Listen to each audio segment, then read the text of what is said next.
Rich men north of Richmond, Lord knows they all just wanna have total control.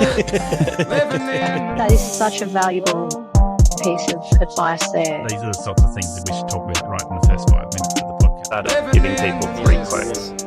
In sunshine and rainbows, it is Definitely a thing for just being a solo The operator. change in mindset makes a massive difference. Welcome to Aussie Lawn Stars. Chris, welcome back. We want to give the listeners some really good value when it comes to analysing businesses and making sure that they think about how they run a business and whether it's going to be profitable and successful so that they can stay in business.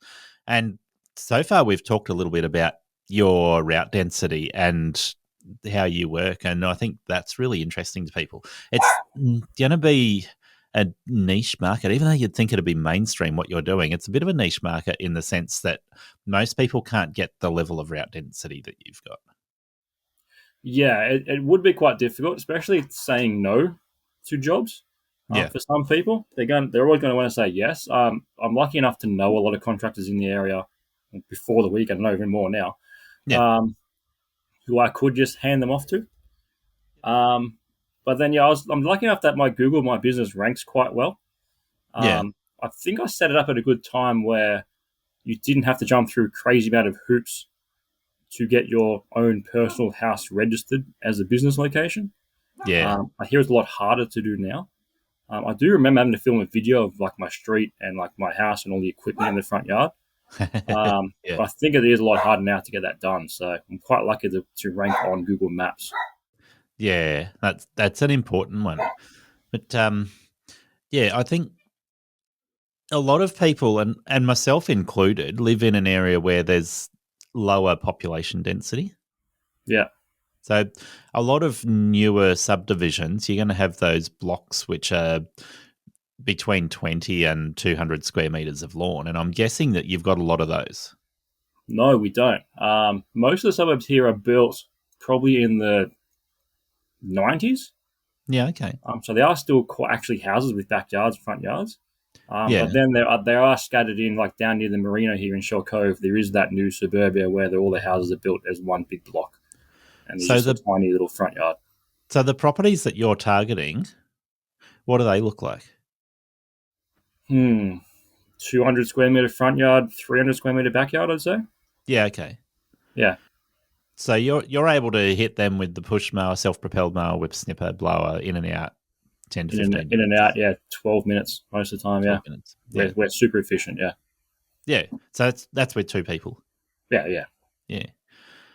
Yeah, okay. So that they're at a size which I think is interesting, and I think so we're talking properties that are probably 500 or 600 square metres total. Yeah. The average block back when they were built were about 500-600 metres. Now they're much smaller. All the new developments are like under 400 square metres. Yeah. See, in my area, the average property is between 800 and 1,500 square metres. Yes, to me that's just ridiculous. Like I wouldn't even know where to start. Yeah, it is. It's bigger. It takes longer. And so I think this is one of the issues that comes up when people are looking at starting a business, because a lot of numbers are very dependent on the size of the property. You can't do a 15-minute job, 10-minute job if you're on larger properties, and you shouldn't. So you need to have that in your mind is, okay, how long should it take to do the type of property I'm targeting? Or am I targeting a mix of properties where there are some that are a lot bigger, or a lot of them are bigger, or there's a lot that are, like you say, those new properties where their total property size is 400 square metres.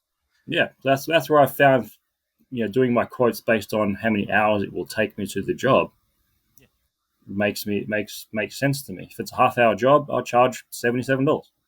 That's it, nice and easy. But that's based on one person doing the job. Yes. So if two of us go and do the job and we do it in 15 minutes, it's still $77. Like we're not discounting people, and that way I just know that I'm going to hit the targets we need to hit. I think what you just said there is really hard for a lot of people to get their head around, whether they're the business owner or the customer. A lot of people do not know, they don't factor in well having an employee and charging the same amount for the same amount of labour. Yeah, it's different. When I was setting my prices when I first began, I I definitely went too low, and I still have those clients set low.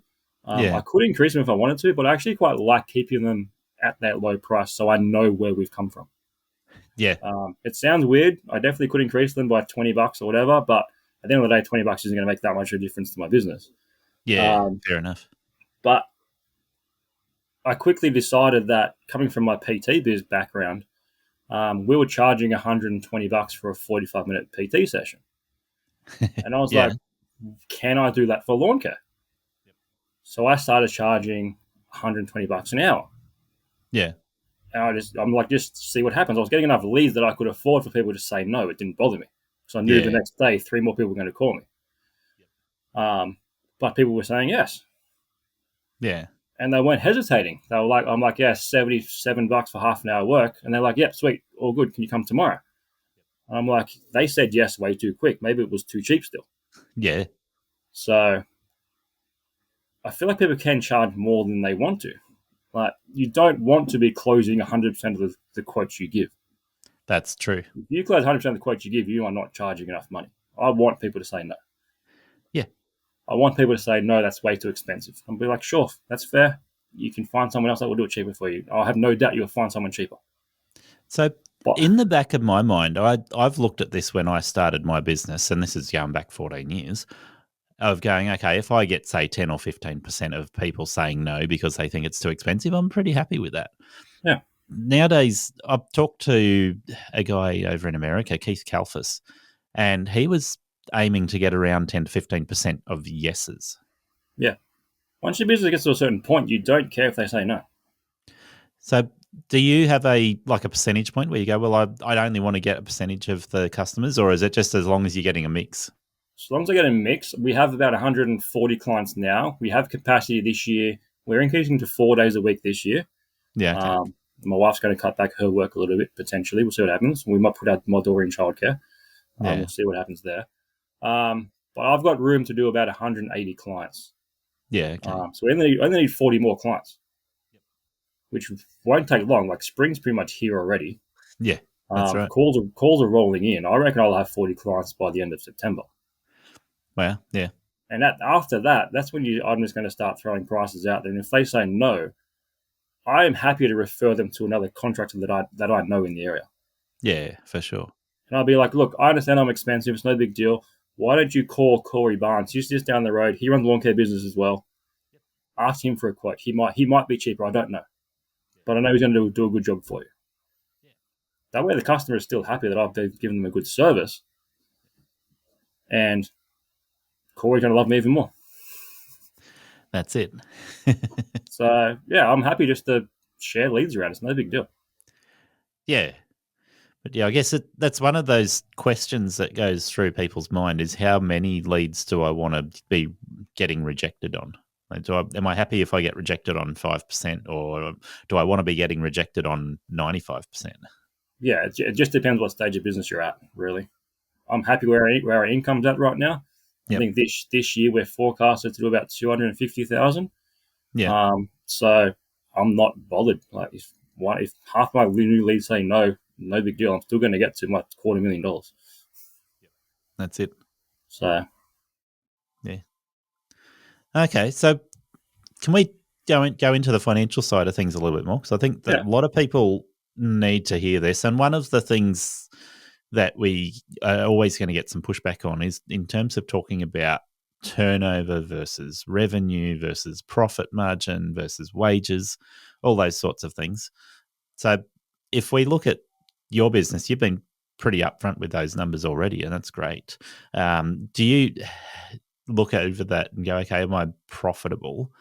Do I need to increase my profit margin or cut back on my expenses? yeah. Last year we did $120,000. And I paid myself, which was profit from the business because I was a sole trader. I think I paid myself $86,000, which is pretty substantial profit from $120,000.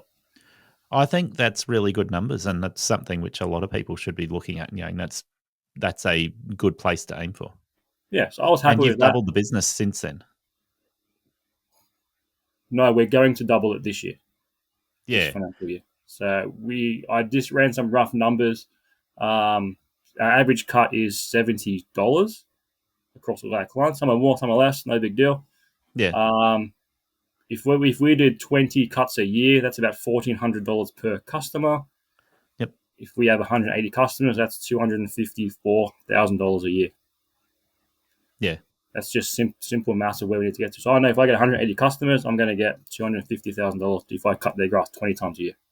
Yeah. Some of my clients are weekly, year round because they're weirdos. Some of my customers are once a month. But I'd say 85% of them are fortnightly. So yeah, okay, that's fair. I'm confident that we're going to get an average of 20 cuts a year across the board.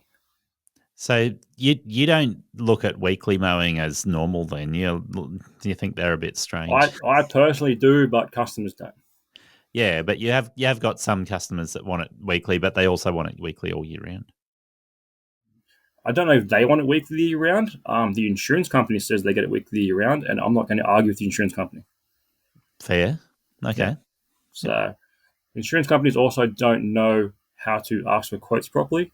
Yes. And they overpay ridiculously. Yeah, okay. I don't know if you found that or not, but they definitely do. Look, in general, no, I haven't had that experience. I've lost quotes to insurance companies usually because I'm too expensive. I haven't lost any, but they will ask me for a quote for 2 hours of service weekly year round for a customer to cut their grass. Yeah. No lawn takes 2 hours to cut year round. But I'll send them a 2-hour quote and they just approve it. Yeah, wow. So it's weird, but I'm not going to say no. Yeah, I think this goes back to what we were talking about earlier about the property sizes and various different jobs that come up like that. Because I quoted one thing I did have, which I will start doing more, is an insurance company reached out for a new quote for me for an existing customer I was doing. They asked me if there was going to be a price increase this year. Yeah. All I said was, I'm happy with the current price, but I do suggest that from December till the end of March, we move to weekly cuts because the grass grows ridiculously. And they just said yes. Yeah. So well, I know it's one of those things, like if you ask for weekly cuts, some people will say yes. Yes, I agree. And I think it comes down to how you present it too. Efficiency is the thing that rules a business and the decisions you make as a small business owner. Right Mowers give you the options in their product lineup to match efficiency with size, fuel usage, and the type of jobs you want to target, from catching to mulching or side discharge, from roadside verges to acreages, and manicured lawns to 6 feet tall and super long. I've been using the Right Stander I 42-inch with a Catch Pro for manicured areas and the Stander ZK61 to maximise productivity for large open acreage mowing. If you need to replace your push mower, try the 32-inch Stander B. If you have more open access to residential properties, there's a 42 through 48-inch option that suits you. And if you want to enter the acreage market, the 52, 61 and 72-inch machines have choices in engine size and model type to suit the work you want it to do. Right Standards go the distance, saving you time and money, season after season. It's a long time since I've quoted for an insurance company, but the one I'm thinking of, I quoted a job which was gardening, not even lawn mowing, just gardening. And I was like, this is what the property needs based on the amount of time it needs. And they're like, we're not approving that. Yeah, I had the same thing. There was a gardening one that I said it was going to take like 6 hours to hand weed this garden, and they said no. Yeah, well, this was just hedge trimming, and so it wasn't actually ridiculous. It was just like, no, there's a bit of hedge trimming to do. This is what I'm quoting for. Yeah, to make sure that they knew what I was actually quoting for, rather than just putting a number in front of them. They're like, no, we're not paying for that. Well, yeah, I definitely recommend people suggest things to these insurance companies, because I did have another one. It was hedge trimming. They wanted hedges trimmed once a quarter. Yeah. And I wrote back to them and said, here's your quote for once a quarter, but I highly suggest we go every 8 weeks. Here's the price for every 8 weeks. It ended up being like an extra like $2,000 a year for me. Yeah. But they were like, awesome, let's do every 8 weeks. Because I gave them the feedback that this is what their property will actually need. Yeah. So make sure that the hedges stay tidy instead of doing a reduction every time you cut. Yeah. So, and I was like, oh, this actually works. If you make your recommendations, people listen to you. Yeah. And often that's true, but I have not had that experience with insurance companies. Yeah. You see how you go. Yeah. Yeah, definitely. Yeah. Okay. So I'm just trying to think, but what else people want to know about your numbers inside of how your business operates. But The other big thing that I see people don't do is follow up when they send off quotes. yeah, People will often send off a quote once and then forget about it. yes, If you follow up, you should follow up the next day, 3 days later, a week later. I would Yeah. recommend following up until someone says no. yeah. I know I've been guilty of not following up on quotes before, and part of the mentality there is that you assume that they will receive the quote. You don't need to check that they got it, and you will assume that they will get back to you in a timely manner, and then that's two wrong assumptions, right? Yeah, I had one the other day. I sent the quote off. I met with the lady, sent the quote off that night, sent it again via email the next day, sent it again 3 days later, and still had no response. Called her up, say, hey, have you got the quote? She's like, no, I haven't got it yet. And my fault, I spelled the email wrong. Yeah, So I'm assuming she's ignoring me. I would probably Yeah. give up. But no, I'll try one more time. I'll give her a call. And then the next day we did the job. So yeah, follow up on your quotes. You have to do it. yeah, that's really important. I know nowadays, whenever I'm exchanging contact details with anybody, I'm like, I'm not going to do it verbally. So let's send a text or email or whatever it is, confirm that you've received it so that we know that the contact information has been received correctly. Yeah. And that's something I'm going to start doing now too, is actually, even though a lot of our quotes are just face to face, I do want to get something in writing that what price I have given. So I have been guilty in the past of doing like 5 quotes in a row and forgetting what price I actually told someone a week later. That can be a problem. And then you just guess. You stand there and guess. Oh, I think I told you this much money, and just hope they pay the bill. So I'm going to start doing sending off a quote via email or text. Yeah, written quote and written approval. Yeah, that's it. I'm not too much about written approval, as long as they've got the number somewhere. Yep. That they've at least acknowledged it. I'm happy. Yeah, that's it. So yeah, but yeah, we were back on the numbers. We had 100% growth from year 1 to year 2. Yeah. 100% growth in profits from year 1 to year 2. Okay, yeah. And we'll try and do the same again now in year 3. Yeah, well, it certainly sounds like you're moving the right direction. So that's, I mean, you've already nailed a lot of things that many businesses just don't get right. Yeah. Another Yeah. random thing that I found that I got feedback from a neighbor of a customer, actually. She's now a customer, the neighbor. In my chase for efficiency, I actually cost myself clients because this neighbor had been trying to flag me down for 3 months. But every time Wow. I'd go, we'd finish the job so quick that we'd leave and she couldn't get my details off the ute.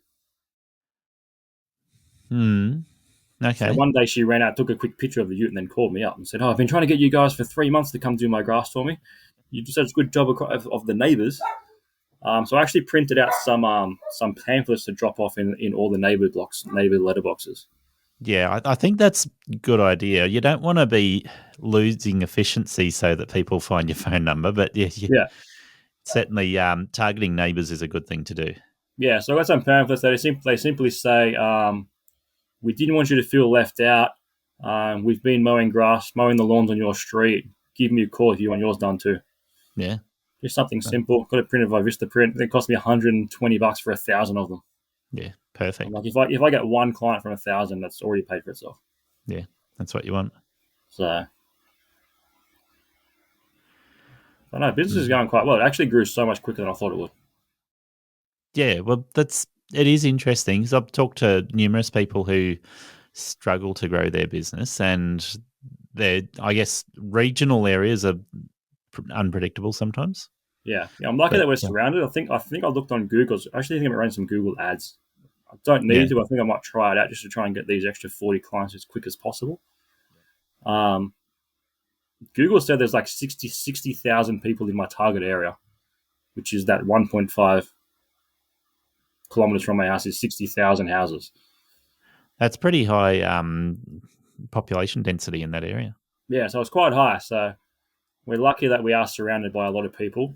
It is an aging area as well, so a lot of people do need help with their yards. Yep, So for sure. it's kind of just a lucky thing. We also get higher than average rainfall here, I believe, as well. Yes. So we don't really get too many prolonged spells without rain. Yeah. Um, That'll I be know interesting to the see how you Turfco go over Turf Farm's time. just down the road. Sorry?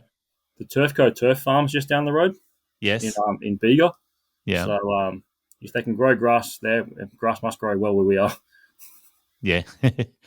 Yeah, for sure. It'd be interesting to see what it looks like over time, because I know the last few years we haven't had any major drought, but not long before you started, just before COVID, we had a couple of years that were Yeah, really I hot. do remember that big drought because before I started my business, I was like super into my lawn. I loved it. I was mowing it like Yeah. 3 times a week. Yeah. Then we had the drought; it all died. Yeah. So, but yeah, now I'm just trying to decide how big I want to push this business to, because at some point you need more than just me and one other worker, and then it's Yeah, and running the numbers on adding a third person in there who can go out there when on the days I don't work. yeah, that definitely raises a dilemma about how to manage unsupervised staff.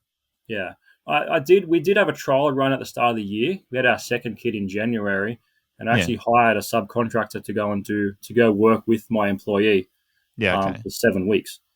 I actually rang because at that time I was servicing Kiama, which is about 15 minutes down the road. And when we had the baby, I decided to stop doing Kiama. Yeah. So I didn't want to drive 15 minutes to get to the clients.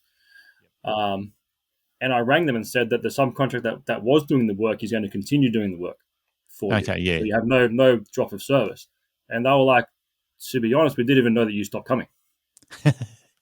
Yeah. So to me, that proves that like what we do can be trained out into somebody else. So Yeah. I'm happy that we can make it work. If I want to grow the business that big, that's the thing. Yeah, and I think this comes back to the very targeted business that you've been doing, the very specific jobs that you're taking on and jobs that you won't take on. Yeah. It's more of a, do I want to keep growing this thing to like $1 million and work crazy, or am I happy just working 4 days a week and spending time with my kids? Yeah, and honestly, sure. I think the kids are going to win. Because I've got a 2.5-year-old and a 6-month-old. I want to see them as much as possible. That's a pretty good idea too. I think